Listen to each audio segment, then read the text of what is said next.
নমস্কার বন্ধুরা, রন্ধনে বন্ধনে আপনাদের অনেক অনেক স্বাগত। আজকে দেখাবো দুর্দান্ত স্বাদের অত্যন্ত হেলদি একটি জলখাবারের রেসিপি, সুজির উপমা রেসিপি। সেজন্য এক বাটি সুজি নিয়েছি। গ্যাসে একটা কড়াই বসিয়ে দিয়ে দিলাম 2 চামচ ঘি। ঘিটা গরম হলে এবারে সুজিটা ঘিয়ের মধ্যে দিয়ে দেব। গ্যাসটা একদম সিমে রেখে এবার সুজিটাকে 5 মিনিট মতন ভেজে নিতে হবে। গ্যাসটা এই সময় একেবারেই হাই করা যাবে না, কেননা সুজিটা পুড়ে গেলে উপমার টেস্টটাই নষ্ট হয়ে যাবে। তাই গ্যাসটাকে একদম সিমে রেখে সুজিটাকে একটু হালকা করে ভেজে নিতে হবে। 5 মিনিট ক্রমাগত নাড়তে নাড়তে সুজিটাকে ভেজে নিতে হবে।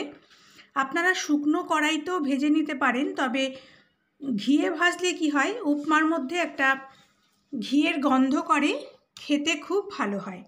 দেখুন সুজিটা আমার ভাজা হয়ে গেছে। এবার একটা প্লেটে নামিয়ে রাখবো। সুজিটার মধ্যে দেখুন হালকা একটা কালার ধরেছে। এই পর্যন্তই সুজিটাকে কিন্তু ভাজতে হবে। সুজিটাকে একটা প্লেটে নামিয়ে রাখলাম। এবার ওই কড়াইতেই দিয়ে দিলাম 1 চামচ তেল আর 1 চামচ ঘি। ঘি আর তেলটা গরম হলে কিছুটা কাঁচা বাদাম দিয়ে দিলাম।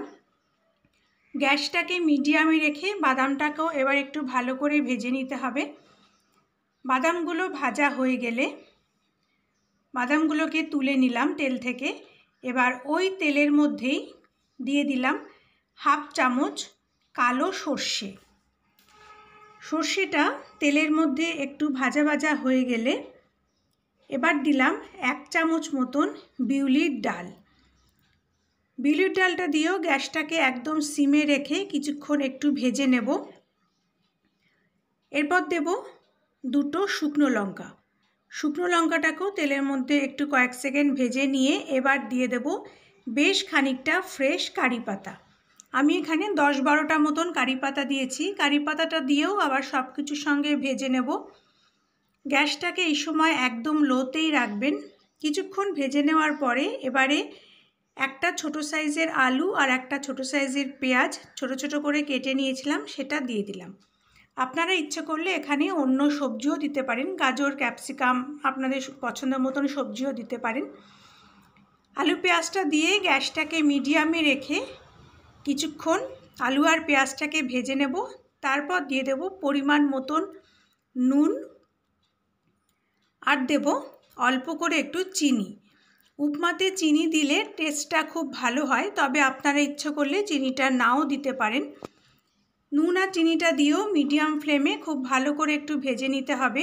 আমার রেসিপিগুলো আপনাদের ভালো লাগলে চ্যানেলটাকে প্লিজ সাবস্ক্রাইব করে দেবেন আর পাশে থাকা বেল আইকনটাও প্রেস করে দেবেন, যাতে পরবর্তী রেসিপিগুলো আপলোড করলে তার নোটিফিকেশান সঙ্গে সঙ্গে আপনাদের কাছে পৌঁছে যায়। খুব ভালো করে আলু পেঁয়াজটা ভেজে নিয়ে এবার গ্যাসটাকে একদম সিম করে ঢাকা দিয়ে 5-6 মিনিট রেখে দেব। 5-6 মিনিট পর ঢাকাটা খুলে নিলাম। দেখুন আলুগুলো সব সেদ্ধ হয়ে গেছে। এই সময় আরও কিছুটা একটু নেড়ে চেড়ে দিয়ে দেব কিছুটা মটরশুঁটি আর 2টো কাঁচা লঙ্কা কুচিয়ে দিয়ে দেব। শীতকালে মটরশুঁটি এনে ছাড়িয়ে আমি একটা এয়ারটাইট কন্টেনারে ভরে ডিপ ফ্রিজে রেখে দিই। আমার 1টা বছর চলে যায়। সেইখান থেকেই কিছুটা মটরশুঁটি দিয়ে দিলাম। মটরশুঁটিটা দিয়েও কিছুক্ষণ ভেজে নেব। এরপর দিয়ে দেব ভেজে রাখা বাদামগুলো। তারপরে পরিমাণ মতন জল দেব। আমি এখানে 3 বাটি জল দিয়েছি।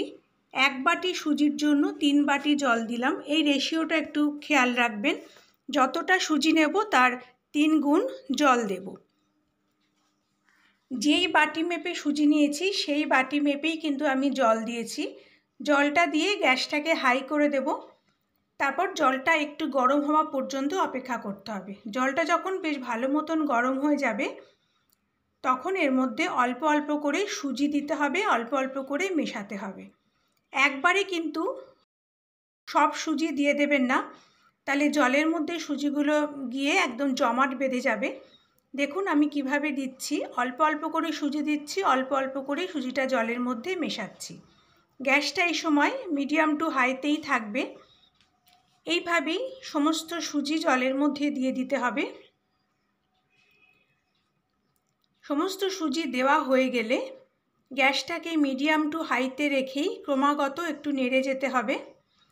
আর ঢাকা দেওয়ার দরকার নেই, এভাবে নাড়তে নাড়তেই সুজিগুলো একদম সেদ্ধ হয়ে যাবে। এই হেলদি রেসিপিটা আপনারা সকালে বা বিকেলে